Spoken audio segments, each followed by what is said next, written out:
Huyu mwanangu huyu kwa kulala huyu. Analala mchana mzee. Wewe ni mcheki kwanza hapa tuone tunaenda kuelekea wapi siku ya leo. Oh, mwanangu vipi? Ushafika? Mwanangu nalala mchana mwanangu.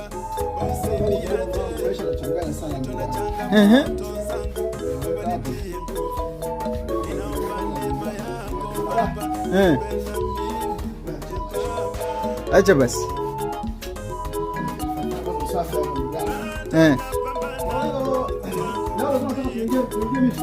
Mwanangu au?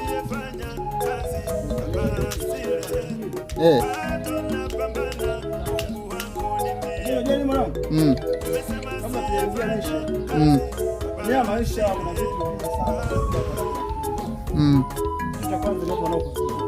ndio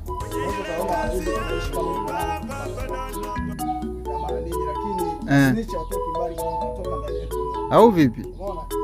Watu wanahitaji kuishi wanahitaji kutumia akili kubwa sana. Cha kwanza uwasome. Kisha msoma mtu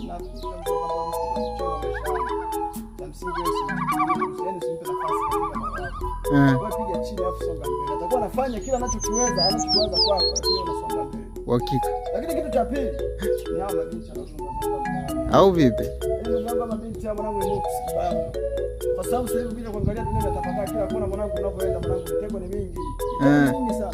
Kwa maana watu wengi tunashindwa kukaa na hela kwa sababu mitego mingi. Yaani kama hujatoka ndani, una hela hauna hela ushatega. Utafanyaje sasa? Kuna vijana wengi wanakuwa una 2000 kako na 5000 kako umeweka mfukoni kwa ajili ya msosi, lakini unatoka hapo unakuta mtu awaka yani yuko safi. Yale mambo yani mshiko nje. Watoto wa Kenya wanasema ni nini? Wanaitaga ni nini? Kamsorombo. Msorombo ya mtu unakutana msorombo iko nje. Yani kitu cha kwanza kushinda mwanajeshi. Marafiki watu wa karibu ambao wako na wewe karibu, lakini mawazo yao yako kwa ajili ya kurudisha nyuma. Au vipi? Washinda hao na hao sasa hao. Habari za siku ndugu yangu. Salama tu yani. Unamaanisha kwamba mambo ya mafurumbanya tuyaweke pembeni. Tuyaweke pembeni kwanza mdogo wangu, kwa sababu baba naona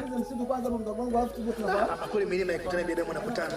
Yaani au vipi? Kabisa kanaweza kukutana na mtu anataka kupiga bike na familia. Hata mimi sikufikiria kama na katika kijiji hiki